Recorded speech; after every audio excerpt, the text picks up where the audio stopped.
तो आज से नोटपैड चलने वाला है, क्योंकि मैंने पिछले वीडियो में आपको पेंट के बारे में बताया था और इस वीडियो में हम नोटपैड के बारे में बताने वाले कि नोटपैड क्या है और इसका इस्तेमाल क्या होता है और इसे हम प्रैक्टिकल कैसे कर सकते हैं अपने कंप्यूटर की स्क्रीन पे भी जानेंगे।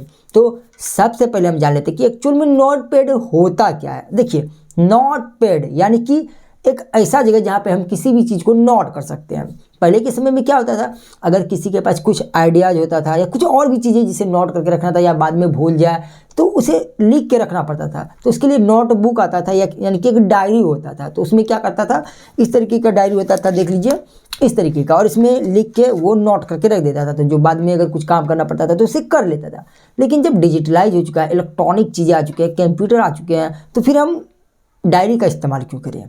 तो नोटपैड में भी यही होता है कि हम किसी भी चीज़ को नोट करके रख सकते हैं और इसमें हम बहुत और भी चीज़ें कर सकते हैं। जैसे कि हम अपना कीबोर्ड, अगर आप कंप्यूटर सीख रहे हैं तो आप नोटपैड में ही अपने कीबोर्ड के बारे में सभी बटन का यूज कर सकते हैं, कैसे इसका इस्तेमाल करना है। इसलिए इसे टेक्स्ट एडिटिंग सॉफ्टवेयर भी बोलते हैं।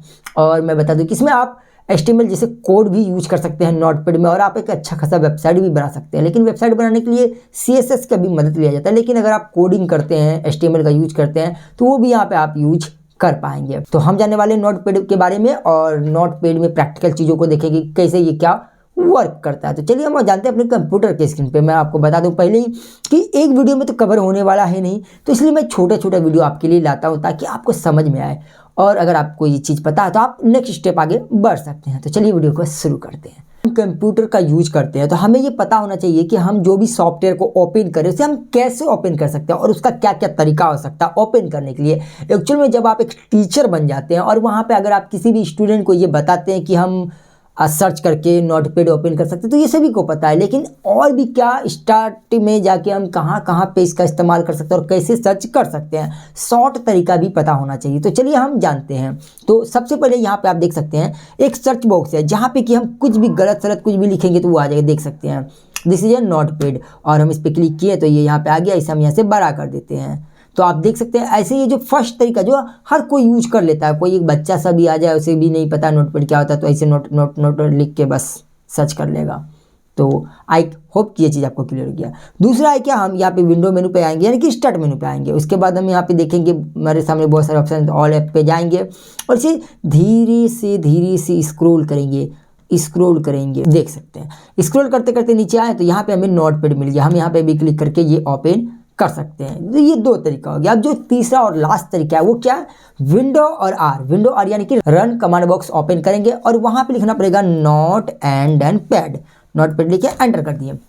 थर्ड तरीका, तो ये तरीका बहुत मैं यूज करता हूँ। जब भी मुझे नोटपैड ओपन करना हो तो विंडो R करते हैं, नोटपैड लिखते हैं, एंटर मार देते हैं, बस आ जाता है। तो ये हमारा नोटपैड है। और हम पेंट के बारे में भी पढ़े थे और मैं बेसिकली आपको बता दूं कि पेंट में हम यही सीखे थे कि पेंट का हम कैसे इस्तेमाल कर सकते हैं। और बेसिकली पेंट में ही हमारा माउस क्लियर हो जाता है कि हम माउस का कैसे इस्तेमाल करेंगे।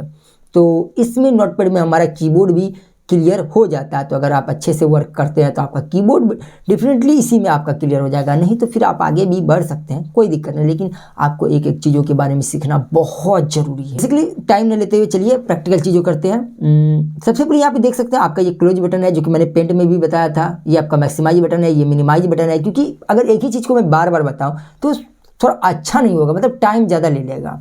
और इसके बारे में मैंने बताया था कि ये क्या है, टाइटल बार है, जो अभी अनटाइटल क्यों है, क्योंकि इसे हम सेव नहीं किए। जब सेव करेंगे तो ये टाइटल बार आ जाएगा। नीचे में आपका स्टेटस बार है यहाँ पे। तो ऐसे ये वर्क करता है। और ये आपका वर्क एरिया जहाँ पे हम क्या कर सकते हैं, टेक्स्ट को एडिट कर सकते हैं, उसे फॉर्मेटिंग नहीं कर सकते, उसमें कलर करेक्शन नहीं कर सकते, कुछ भी नहीं कर सकते हैं। बस डेफिनेटली टेक्स्ट इसमें नोट करके कुछ भी रख सकते हैं। तो सबसे पहले यहाँ पे आपको ये 3 ऑप्शन दिखते हैं जिसे हम बोलते हैं टैब मेनू, राइट। टैब मेनू में सबसे पहले फाइल पे आएंगे और सबसे पहला ऑप्शन है न्यू का मतलब होता है कि नया पेज लेना। मतलब अगर हम यहाँ पे कुछ भी टाइप कर रहे हैं, देख सकते हैं अभी हम यहाँ पे टाइप करते कुछ भी टाइप कर दिया, बट ये मुझे पसंद नहीं आया, अब हम चाहते हैं कि नया पेज लें, तो कंट्रोल एन करेंगे। देन यहाँ पे 3 ऑप्शन आ गया। देखिए हम शॉर्टकट बताए, आप यहाँ से डायरेक्ट आ सकते हैं फाइल में और न्यू पे क्लिक करेंगे, जिसका शॉर्टकट कंट्रोल एन है। अब 2 ऑप्शन आ रहा है सेव डोंट सेव, मतलब मुझे ये पसंद आया तो सेव करेंगे, नहीं तो डोंट सेव। और मेरा जो फेवरेट चीज़ है वो है डोंट सेव, तो हम इसे डोंट सेव करके एक नया पेज ले सकते हैं। तो ये चीज़ आपको क्लियर हो गया कि कैसे हम एक नया पेज ले सकते हैं। नया पेज का मतलब हो गया कि नया पेज लेना। जैसे मान लीजिए ये एक पेज है, क्या है, एक पेज है। अब ये पेज मान लीजिए हम यहाँ पे कुछ काम करें और ये गंदे हो गए, इसमें कोई यूज नहीं, तो हमें सेकंड में आके यहाँ पे टाइप करना पड़ेगा, लिखना पड़ेगा। तो बस सेम चीज़ होता है नोटपैड का भी यूज, राइट। चलिए आगे बढ़ते हैं। आगे आपका न्यू विंडो, देखिए न्यू पेज और न्यू विंडो में बहुत अंतर है। न्यू पेज का मतलब हो गया कि एक कॉपी है, उसमें बहुत सारे पेज हैं, तो हम एक पेज में अगर काम नहीं किया तो हम दूसरे पेज का इस्तेमाल कर सकते हैं। बट न्यू विंडो का मतलब हो गया जैसे कॉपी है, अब इस कॉपी के पेज में हम काम नहीं किया, हम चाहते हैं दूसरा कॉपी में काम करते, इसको रख देंगे, दूसरा कॉपी उठा के लाएंगे, इसमें हम काम नहीं करेंगे। तो वही चीज़ इसमें होता है कि अगर मान लीजिए, जैसे मान लीजिए हम यहाँ पे कुछ भी लिख देते हैं, जैसे मान लीजिए हम यहाँ पे लिखते हैं कंप्यूटर, राइट। अब हम क्या करते हैं कि नया विंडो लेते हैं। नया विंडो का मतलब एक और विंडो लेते हैं जिनमें कि हम कुछ और काम कर सके, इसमें भी करेंगे उसमें भी करेंगे, मतलब हम दोनों में काम कर सके। तो फाइल में आएंगे और न्यू विंडो पे क्लिक करेंगे, देख सकते हैं यहाँ पे एक नया विंडो आ गया, हम इसमें भी काम कर सकते हैं। जैसे लिख देते हैं, यहाँ पे हम आएंगे, सिलेक्ट करेंगे व्हाट इज कंप्यूटर, देख सकते हैं। अब इसमें भी लिखना हो तो यहाँ पे भी हम इसे लिख सकते हैं कुछ भी, computer computer computer computer CPU, कुछ भी हम लिख सकते हैं, जो भी हमें लिखना हो। दिमाग में कुछ आता नहीं, जब भी कुछ बनाने के लिए बैठता हूँ तो दिमाग का दही बन जाता है, तो कुछ भी जो लिखना हो देख सकते हैं। अभी हमारे पास डबल विंडो है, एक इधर है और एक इधर है। तो न्यू विंडो का यूज ही होता है कि हम एक नया विंडो ले सकें, न्यू पेज नहीं, न्यू विंडो लेना है। आई होप कि ये चीज़ आपको क्लियर हो गया। चलिए हम एक को यहाँ से बंद कर देते हैं और डोंट सेव करते हैं और दूसरे को यहाँ से बड़ा कर लेते हैं।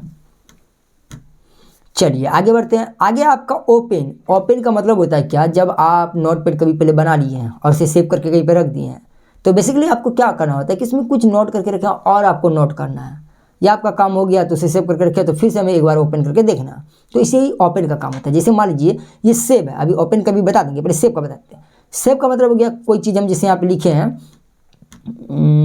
जैसे मान लीजिए ऐसे हम कुछ लिख दिए, कल जो भी करना है उसे, समथिंग रॉन्ग है तो मतलब ऐसे लिख दिया। अब इसे हम फाइल में आएंगे और यहाँ पे सेव पे क्लिक करेंगे और हमारा जो लोकेशन है, ये हमारा लोकेशन होता है। इसे हम कहाँ पे सेव करके रख सकते हैं, डेस्कटॉप पे रख सकते हैं, लोकल डिस्क डी में रख सकते हैं, या डॉक्यूमेंट में, या डाउनलोड में, कहीं पे भी रख सकते हैं। बेसिकली हम इसे डेस्कटॉप पे रखते हैं और ये देख सकते हैं हमारा एक्सटेंशन, इसे यहाँ से हम हटा देते हैं, दे देते हैं जो हम क्या बना रहे हैं, नोटपैड।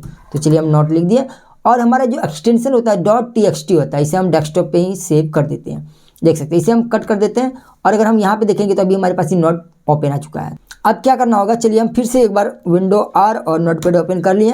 अब यहाँ पे आते हैं ओपन करने के लिए, क्योंकि जो हम लिखे थे उसे हम देखना चाहते हैं, तो ओपन पे क्लिक करेंगे और कहाँ पे रखें, डेस्कटॉप पे, यहाँ पकड़ लिए, इसे ओपन कर दिए, आ गया। बेसिकली यही होता है ओपन और सेव का यूज। सेव का यूज हो गया कि आप जब कोई भी काम करते हैं और कुछ बना लिए हैं तो उसे सेव कर सकते हैं। मैंने पेंट में भी बताया, इसलिए मैं नहीं चाहता कि धीरे धीरे आपको बता के टाइम बर्बाद करूँ। सेव एज का क्या यूज है, अगर मान लीजिए यहाँ पे हम लिख दिए हैं, सॉरी अभी हम सेव एज नहीं करेंगे, यहाँ पे लिख दिए हैं समथिंग रॉन्ग और यहाँ पे कुछ भी हम लिख दिए, फिर कुछ भी लिख दिया और चाहते हैं जो पहले से लिखे वो एक ही जगह रहे, इसे हम दूसरी जगह सेव करें, तो क्या करेंगे, फाइल में आएंगे, सेव एज पे क्लिक करेंगे और यहाँ पे नोट लिखे थे, यहाँ पे पैड भी डाल देते हैं, फिर से डेस्कटॉप पे आएंगे और सेव कर देते हैं। अभी हम इसे मिनिमाइज करते हैं, कट नहीं करें, मिनिमाइज, यानी कि ये टास्क बार के अंदर चले गए। टास्क बार कहाँ पे, यहाँ पे आपका ये।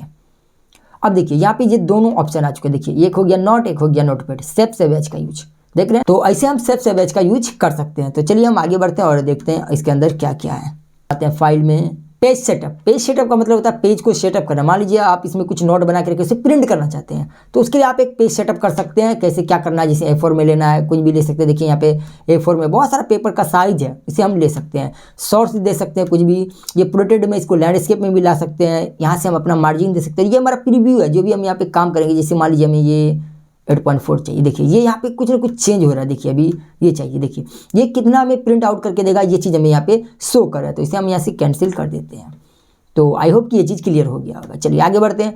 आगे आपका प्रिंट, Ctrl+P, और प्रिंट का मतलब तो आपको पता ही होगा कि जब भी आप कोई भी चीज़ पे वर्क करते हैं और आपको एक हार्ड कॉपी चाहिए, पेपर के बेस पे चाहिए, तो आप अपने प्रिंटर में क्या करेंगे, अपने लैपटॉप में Ctrl+P करेंगे और डायरेक्ट प्रिंट लेके आप दे देंगे। हमें तो आप देंगे नहीं, क्योंकि आप तो बहुत दूर से हैं।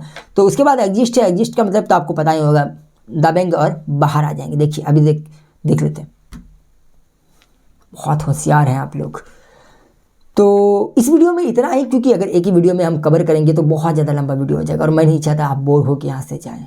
बहुत अभी तो कुछ नहीं है, जब भी हम आगे वीडियो बनाएंगे तो आप लोगों को इस तरीके से पढ़ाएंगे ताकि आपको ये नहीं पता चलना चाहिए कि आप बोर फील हो रहे हैं। थोड़ा चेंज करेंगे, एंजॉय लेते हुए हम कंप्यूटर के बारे में सीखेंगे। और मेरा एक मानना है कि कंप्यूटर को थ्योरेटिकल चीज़ों से हम देखते नहीं, उसे अगर हम समझते हैं और उसके लिए कुछ अलग स्टाइल से वातावरण करते हैं, जो भी करना है करते हैं, तो उसके अकॉर्डिंग होता है कि पढ़ाई में भी मन लगता है। पढ़ाई को पढ़ाई मत देखिए, पढ़ाई को इंजॉय एंटरटेनमेंट देखिए कि हम पढ़ाई करें, वो हमारे लिए एंटरटेनमेंट है, तो आप इजीली सीख सकते हैं। तो चलिए इस वीडियो में इतना, थैंक यू सो मच, मिलते हैं नेक्स्ट वीडियो में।